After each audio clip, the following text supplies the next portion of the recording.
오늘은 다 함께 룻기 2장 말씀 함께 살펴보면서 은혜를 나누도록 하겠습니다. 오늘 저희들이 함께 살펴보고 있는 이 룻기 2장에서는 룻기 1장에서 완전히 몰락한 나오미의 가정을 점차 회복시키시는 하나님의 일하심의 장면, 바로 하나님의 섭리하심이 담겨져 있습니다. 자, 이 룻기 2장을 시작하는 장면을 볼 때 드라마나 영화로 칠 때 주인공이라고 할 수 있는 이 나오미와 룻 외에 또 한 사람의 남자 주인공이 등장하고 있음을 보시게 됩니다. 바로 보아스라는 사람이죠. 특별히 이 장에서는 보아스와 룻 이 두 사람의 만남에 주목하고 있음을 볼 수 있을 것입니다. 자, 이 보아스에 대해서 성경은 어떻게 말하고 있나? 자, 2장 1절에서는 이 보아스에 대해서 나오미의 남편 엘리멜렉의 친족으로 유력한 자가 있으니 그의 이름은 보아스더라. 자, 여기서 말하고 있는 유력한 자는 돈이 많은 사람을 뜻하기도 했고요.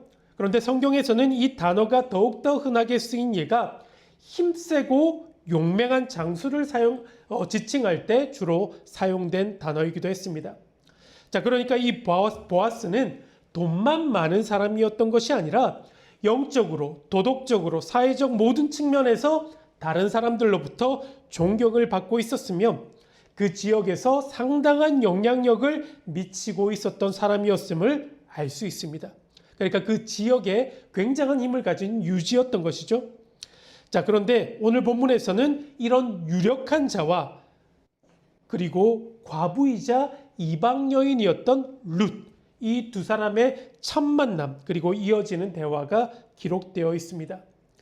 자, 그런데 한 가지 재미있는 사실은 보아스와 이 룻의 만남인 우연히 시작되었다는 데 있습니다. 룻이 우연히도 보아스에게 속한 밭에 이르렀던 것으로 이 두 사람의 만남이 시작되고 있기 때문입니다. 그래서 2장 3절을 보시게 되면 룻이 가서 베는 자를 따라 밭에서 이삭을 줍는데 우연히 엘리멜렉의 친족 보아스에게 속한 밭에 이르렀더라. 이렇게 기록되어 있음을 볼 수 있습니다. 그러니까 룻이 이삭을 줍기 위해서 밭에 나왔는데 우연히 보아스의 밭에 이르렀던 것입니다. 자, 그리고 룻은 보아스의 밭에서 열심히 이삭을 줍습니다. 자, 그리고 마침 그때 보아스가 밭에 이르러서 룻을 직접 보게 됩니다. 하나님의 인도하심과 섭리 가운데 보아스와 룻 이 두 사람의 운명적인 만남이 이루어지게 된 순간이죠. 자, 그런데 엘리멜렉은 아시는 것처럼 나오미, 그러니까 그 룻의 시어머니입니다. 나오미의 남편이요 룻의 시아버지였습니다. 나오미는 남편의 친족이라고 할 수 있는 보아스의 소유된 밭에 나아가 이삭을 주우라 룻에게 말하지 않았습니다. 룻 또한 그 밭이 자신의 시아버지였던 엘리멜렉의 친족 보아스가 소유한 밭이라는 사실도 전혀 알지 못했습니다. 그녀는 성경에서 기록된 대로 단지 베는 자를 따라서 이삭을 주우러 나아갔을 뿐입니다. 나오미와 룻은 어떠한 의도가 있었던 것이 아니라 우연히도 그 밭에 들어간 것입니다. 자, 그렇지만 추수할 때 그 밭 말고도 추수하고 있는 수없이 많은 밭들이 있었을 것인데 그 밭에 들어간 것은 그저 우연히 일어난 일만은 아니라는 것은 우리는 생각할 수 있어야 한다는 것이죠. 자, 이러한 장면을 보게 되면 우리는 어떠한 생각을 하게 됩니까? 사람들은 이 모든 것들, 특별히 이러한 만남들을 그저 살아가는 가운데 우연히 일어난 일이다 이렇게 쉽게 생각할 수도 있습니다. 하지만 룻과 보아스의 만남은 결코 우연이 아니었습니다. 우연이라는 단어를 사용한 것 까닭은 룻과 보아스의 만남이 실제로 우연이었다는 것을 우리에게 알려주고자 한 것이 아니라 하나님의 모든 뜻과 크고도 높으신 계획을 다 헤아릴 수 없는 룻과 보아스에게는 우연처럼 보였다는 것을 뜻하는 차원에서, 그러니까 하나님께서 하나님의 입장에서 본다면 이 모든 것들은 준비된 섭리이지만 사람들의 입장에서 볼 땐 이 모든 것들은 우연이다 이렇게 생각할 수도 있다. 이런 차원에서 기록된 것입니다. 우리가 살아가면서 겪게 되는 모든 일들은 그저 우연히 일어나는 일들이 아니라 하나님의 주권적인 섭리 가운데 일어나는 일이다. 이것을 믿으시기를 소원합니다. 우리 역시 오늘을 살아가는 동안 겪게 되는 모든 일들이 우연히 일어난 일이다. 이렇게 생각하게 될지도 모르지만 믿음의 눈을 통해 바라보게 되면 이 모든 것들은 하나님께서 준비하신 계획과 섭리라는 것을 깨닫게 될 줄로 믿습니다. 그래서 잠언 16장 9절 말씀 보시게 된다면 사람이 마음으로 자기의 길을 계획할지라도 그의 걸음을 인도하시는 이는 여호와시니라. 우리는 우리의 삶을 스스로 계획하여 세워간다 생각할지 모르지만 우리의 모든 걸음걸음을 인도하시는 분은 오직 한 분, 바로 하나님이십니다. 하나님께서 사람들이 나아갈 길과 방향을, 그리고 살아가는 동안 겪게 될 모든 만남 역시도 선하게 인도하시는 분이시라는 것입니다. 그리고 이 만남들을 통해 모든 것을 합력하여 선을 이루게 하실 분도 우리 하나님이심을 믿으시기를 소원합니다. 하나님께서는 당신의 위대한 역사를 이루어 나가실 때 인간의 의도나 결심을 통해 이루어 나가시는 것이 아니라 우리의 눈으로 볼 때에는 우연히 일어나는 일들을 통해서 온전한 하나님의 섭리 가운데서 그의 위대하신 역사를 이루어가고 계시는 것입니다. 자, 그리고 2장 4절을 보시게 되면 중요한 단어가 한 가지 더 나오고 있죠. 마침이라는 단어입니다. 마침 보아스가 베들레헴에서부터 와서 베는 자들에게 이르되 여호와께서 너희와 함께 하시기를 원하노라 하니 그들이 대답하되 여호와께서 당신에게 복 주시기를 원하나이다 하니라. 바로 마침이라는 단어가 그것입니다. 보아스가 베들레헴에서부터 와서 자신의 밭에서 추수꾼을 만나는 장면이 나오는데 성경은 그 시기를 마침이라고 표현하고 있습니다. 그러니까 우연히 시작한 것 같지만 결국 마침으로 이어지는 것이 하나님의 섭리하심의 결과라는 것입니다. 우리에게도 우연히와 이 마침이라는 장소와 시간이 있었는지 돌아보셨으면 좋겠습니다. 사람의 입장에서 보자면 우연히와 마침의 장소와 시간도 하나님의 입장에서는 하나님께서 계획하신 세밀하고도 정확한 그 장소이며 하나님께서 일하시는 바로 그때인 것입니다. 본문에서 우연히 보아스에게 속한 밭에 들어갔던 룻과 마침 베들레헴으로부터 온 보아스, 이 두 사람의 만남을 통해 하나님께서는 어떠한 섭리를 이루어 가셨을까요? 자, 결과적으로 룻에게는 재혼할 기회를 주셨고요. 무너질 가문을 회복할 기회를 주셨습니다. 그리고 보아스에게는 현모양처를 맞이할 기회를 주셨죠. 자, 그런데 이것이 끝이 아니었습니다. 더 큰 축복이 기다리고 있습니다. 하나님의 섭리는 이 둘의 만남을 하나님의 구속사와 중대한 관련을 맺는 축복의 만남이 되게 하셨습니다. 이방 여인이었던 이 룻과 보아스의 만남은 훗날 이스라엘의 왕 다윗의 조상이 된 만남이 되게 하셨을 뿐만 아니라 더 나아가 예수 그리스도 그분의 계보의 이름을 올리는 놀라운 축복을 누리게 된 것입니다. 얼마나 놀랍습니까? 성경에서는 이 보아스와 룻의 만남과 같은 많은 축복된 만남을 기록하고 있음을 보게 됩니다. 창세기 29장을 보시게 되면 하나님께서는 야곱과 두 여인의 만남을 통해서 이스라엘의 12지파의 조상이 되게 하시죠. 자, 그리고 요셉이 감옥에 투옥된 사건 잘 알고 계시죠? 감옥에서 누구를 만납니까? 왕의 신하 두 사람을 만나게 되죠.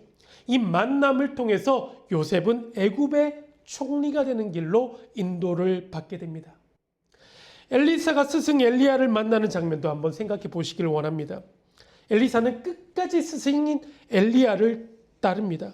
그리고 이 만남을 통해 엘리사는 이스라엘의 병과 마병과 같은 능력의 선지자가 되었던 것이죠.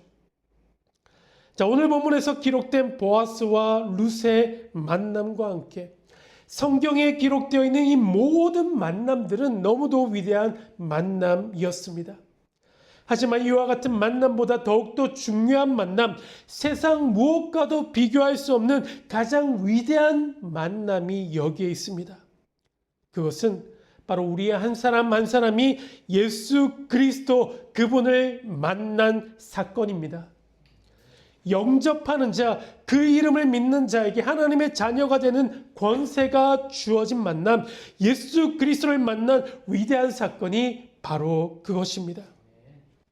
오늘 본문 가운데 나타난 보아스와 룻의 축복된 만남을 바라보시며 이 만남보다 더욱더 귀한 만남, 그 어떠한 만남보다 더욱더 소중한 예수 그리스도와 만난 이 만남의 기쁨을 마음껏 누리시며 살아가시는 저와 여러분들 되시기를 주님의 이름으로 축복합니다.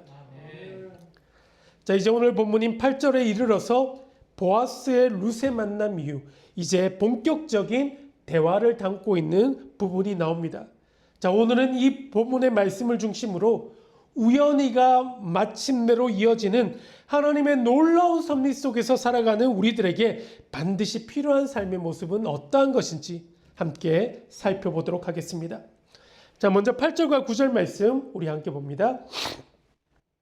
보아스가 룻에게 이르되 내 딸아 들으라. 이삭을 주우러 다른 밭으로 가지 말며 여기서 떠나지 말고 나의 소녀들과 함께 있으라. 그들이 베는 밭을 보고 그들을 따르라. 내가 그 소년들에게 명령하여 너를 건드리지 말라 하였느니라. 목이 마르거든 그릇에 가서 소년들이 길어온 것을 마실지니라 하는지라. 자, 보아스는 룻을 향해서 내 딸아 이렇게 부르면서 그녀에게 친절을 베풀고 있습니다. 자, 여기서 쓰인 내 딸아란 표현은 보통 나이가 많은 사람이 혹은 선생과 같은 굉장히 좀 지위가 높은 사람이 자신보다 나이나 신분이 낮은 사람을 향해 말을 걸 때 사용된 좀 이렇게 흔한 표현이었습니다. 그리고 이는 나오미가 며느리인 룻을 부를 때 쓰는 말이기도 했습니다. 자, 그런데 여러분들 한번 생각해 보시길 원합니다. 밭주인이나 일꾼들에게 있어 룻과 같은 이삭을 줍는 사람들, 그렇게 환영하고픈 존재들이 아니었겠죠. 고대 근동 지방, 그러니까 이스라엘 팔레스타인 지역에서는 이 이삭 줍기 제도라는 것이 있었습니다. 그래서 가난한 사람들에게 이삭을 줄 수 있도록, 그러니까 추수한 그 다음에 그 밭에 떨어진 이삭들이 있을 거 아닙니까? 그래서 그 떨어진 이삭을 주면서 생계를 이어갈 수 있도록 한 이삭 줍기 제도가 있었는데, 자, 이러한 사람들 굉장히 귀찮은 존재였지 않겠습니까? 그런데 보아스는 룻을 불렀고요. 그녀를 위로하였고 그녀를 격려하고 있습니다. 그녀를 너무도 배려했을 뿐만 아니라 그녀에게 은혜를 베풀고 있습니다. 그래서 8절과 9절에 나오는 보아스의 말을 통해서 보아스가 룻에게 베푼 은혜가 어떠한 것인지를 한번 생각해 볼 수 있습니다. 자, 첫 번째는 어떠한 것인가? 보아스는 룻에게 다른 밭에 가지 말라고 합니다. 자, 이 말은 무슨 의미가 있을까요? 어떠한 의미가 있을까? 다른 밭에 가지 말라, 다른 곳으로 가지 말고 여기서 떠나지 말라고 합니다. 자, 이것은 당신의 먹을 양식 이제로는 내가 책임지겠다는 것을 의미하는 것이라 할 수 있습니다. 즉 보아스의 이 말은 룻이 자신의 밭에서만 이삭을 주어도 충분한 양식을 얻게 될 터이니 다른 밭으로 가지 말아라, 떠나지 말고 여기에 있으라, 이런 은혜를 베풀고 있는 것이죠. 자, 두 번째, 보아스는 룻에게 그의 소녀들과 함께 있으라고 이야기합니다. 이것은 룻의 안전을 위해서 베푼 보아스의 은혜라고 할 수 있습니다. 낯선 곳에서 여자의 몸으로 혼자 있게 된다면 해를 당할 수도 있겠죠. 하지만 보아스의 일꾼들이 소녀들과 함께 있으면 보호를 받을 수도 있고요. 그리고 혼자 일하는 외로움도 달랠 수가 있을 것입니다. 그리고 세 번째 보아스가 베푼 은혜는 소년들에게 룻을 건들지 못하도록 한 것입니다. 그래서 9절을 보시면 내가 그 소년들에게 명령하여 너를 건드리지 말라 하였느니라. 자, 이렇게 기록된 건드리다는 이 단어는 죽은 데다, 괴롭히다 이러한 뜻을 가지고 있는 단어입니다. 보아스는 룻이 이방 여인이라는 이유로 겪을 수 있는 어려움들을 미리 생각하고 자신의 사람들을 단속시키고 있는 모습을 보이고 있습니다. 자, 이를 통해서 보아스의 보살핌과 룻에게 베푼 호의와 은혜가 얼마나 세심한지를 알 수 있는 것이죠. 자, 그리고 네 번째, 보아스는 룻에게 목이 마르면 소년들이 길어온 물을 마시라고 합니다. 밭에서 열심으로 일을 하다 보면 갈증이 나서 마실 물이 필요할 거죠. 그래서 물이 귀한 고대근동 지방에서 물을 마음껏 먹을 수 있게 한다는 것은 아주 특별한 배려라고 할 수 있습니다. 자, 보아스에게 이러한 은혜를 받은 룻은 어떠한 모습을 보이고 있습니까? 자, 10절 말씀 보시게 되면 룻이 엎드려 얼굴을 땅에 대고 절하며 그에게 이르되 나는 이방 여인이거늘 당신이 어찌하여 내게 은혜를 베푸시며 나를 돌보시니까 하니. 자, 여기에서 우리는 우연히가 마침내로 이어지는 하나님의 놀라운 섭리 속에 살아가는 우리들에게 필요한 모습이 어떠한 것인지를 발견할 수 있습니다. 자, 첫 번째입니다. 하나님의 섭리 속에서 살아가는 사람들은 어떠한 상황 속에서도 감사하는 삶을 살아가야 한다는 것을 알 수 있습니다. 우리는 어떠한 상황 속에서도 감사하며 살아가야만 합니다. 감사하며 살아가라. 자, 룻이 보였던 이 행동. 룻은 보아스의 친절을 당연한 것으로 받아들이지 않고 있습니다.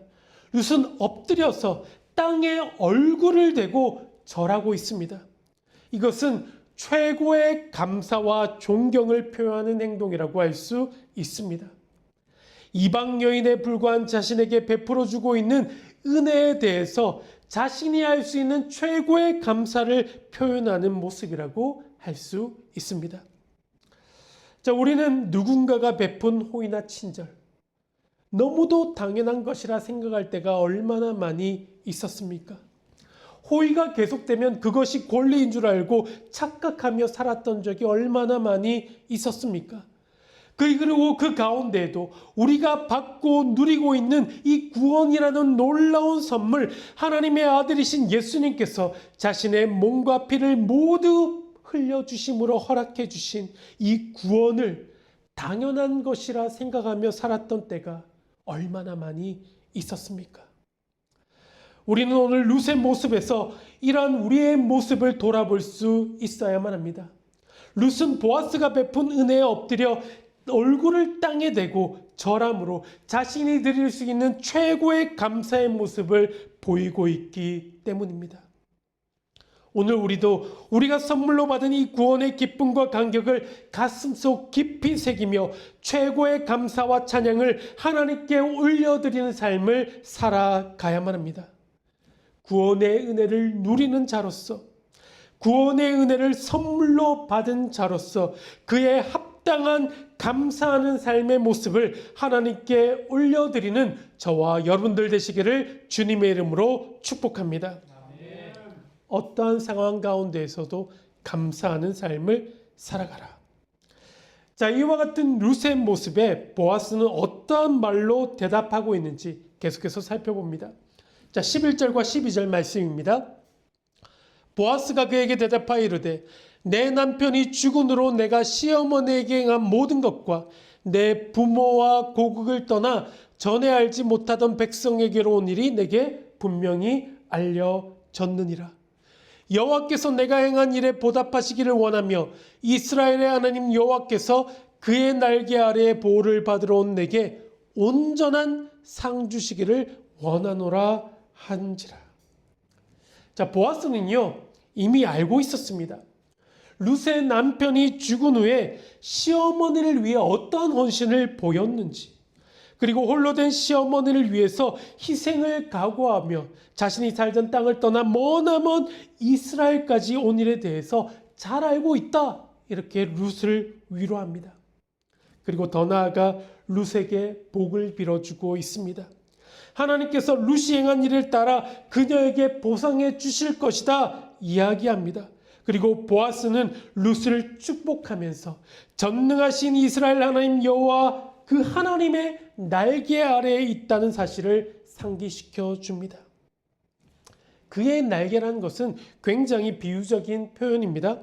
자신의 백성을 보호하시고 이끄시는 하나님의 능력, 하나님의 은혜를 표현하고 있는 것이 그의 날개입니다. 룻은 비록 힘없고 연약한 존재였을지 모르지만 이제 더 이상 그녀는 혼자가 아니다, 이것을 강조해주고 있는 것입니다. 이스라엘의 하나님 여호와 하나님의 날개 아래에서 보호를 받고 있기에 이제 그녀는 더 이상 혼자가 아닙니다.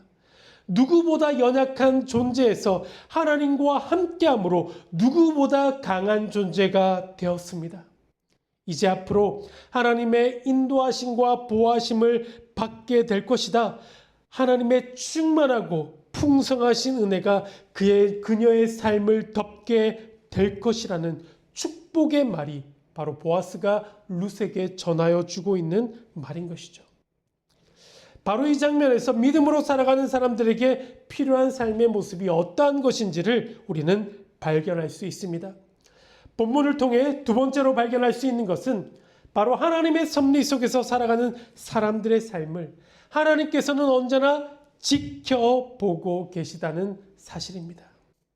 하나님께서 우리의 삶을 언제나 지켜보고 계시다는 것을 우리는 기억하며 살아가야 할 줄로 믿습니다. 하나님께서 우리의 삶을 지켜보고 계신다. 많은 그리스도인들이 좀 이렇게 오해하며 살아가는 것이 있습니다. 예수님 믿고 나면 그것으로 끝이다, 이렇게 생각하는 것이 그것입니다. 하지만 그렇지 않다라는 것을 이미 여러 번의 말씀을 통해 이미 나누지 않았습니까? 예수 그리스도를 믿고 난 이후 진정한 그리스도인이 되었다면 이제는 이전의 삶과는 완전히 다른 새로운 삶이 시작된 것이다 말할 수 있습니다. 하나님은 믿음으로 살아가는 우리들의 새로운 삶의 모습을 주의 깊게 살펴보시고 계시는 분이십니다. 우리 모든 그리스도인들이 어떠한 상황 가운데에서도 믿음의 삶을 살아가기를 간절히 원하시고 계시는 분이 우리의 하나님이시다, 이것을 기억하셨으면 좋겠습니다.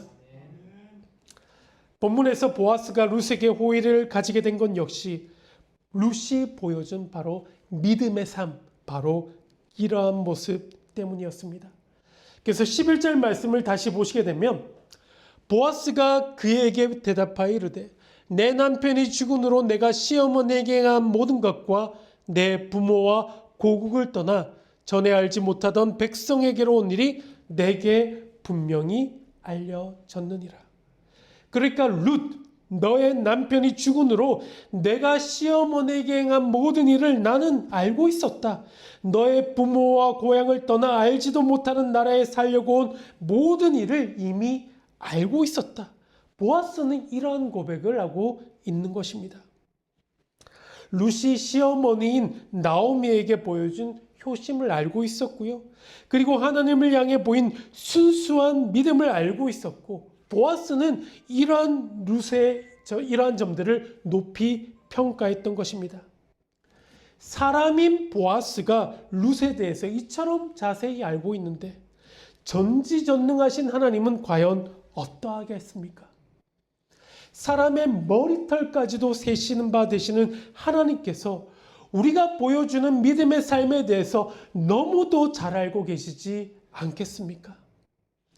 보아스가 룻에 대해서 잘 알고 있었던 것처럼 하나님께서도 룻의 믿음에 대해서 그리고 선한 행실에 대해서도 너무도 잘 알고 계셨습니다. 룻이 믿음으로 사는 것을 계속해서 지켜보셨던 하나님, 그리고 우리의 믿음의 삶 역시도 계속해서 지켜보시고 바라보시는 분이 바로 하나님이심을 우리 역시 알아야 할 것입니다. 그렇게 이 자리에서 예배드리고 있는 우리 모두 역시 우리의 삶을 눈동자와 같이 지키시고 계시는 참 좋으신 하나님에 대한 믿음을 잃어버리지 않고 끝까지 믿음의 삶을 살아가야 할 줄로 믿습니다. 하나님이 우리를 언제나 지켜보고 계시다는 것을 기억하며 살아가야 합니다. 자, 마지막 세 번째입니다.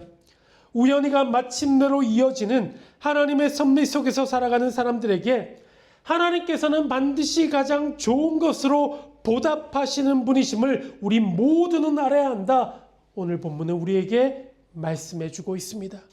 하나님께서 가장 좋은 것으로 보답해 주실 것을 우리는 믿음으로 살아가야만 합니다.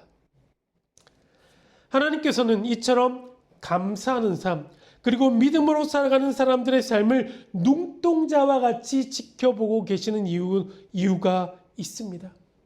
그것은 바로 이처럼 믿음으로 살아가는 사람들의 삶에 마침내가 이르렀을 때 가장 좋은 것으로 보답하시고 응답하시기 위해서입니다.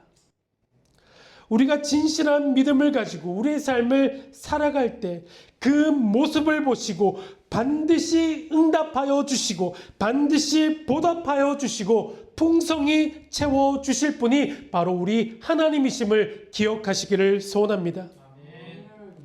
아무리 힘들고 어렵더라도 하나님의 말씀을 따르고자 몸부림치며 그 믿음을 지키며 살아가는 우리 한 사람 한 사람의 믿음을 하나님께서 보시고 그 믿음에 반드시 응답하여 주실 줄로 믿습니다.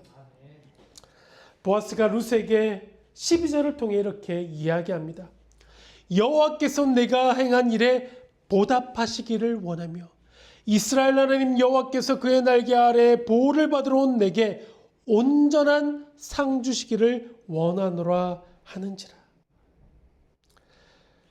여호와 하나님께서 당신의 행실에 대해서 갚아주실 것이요 여호와 하나님의 날개 아래에서 살아가게 될 때 하나님께서 당신에게 넉넉하게 갚아주실 것이다 말하고 있음을 보게 됩니다.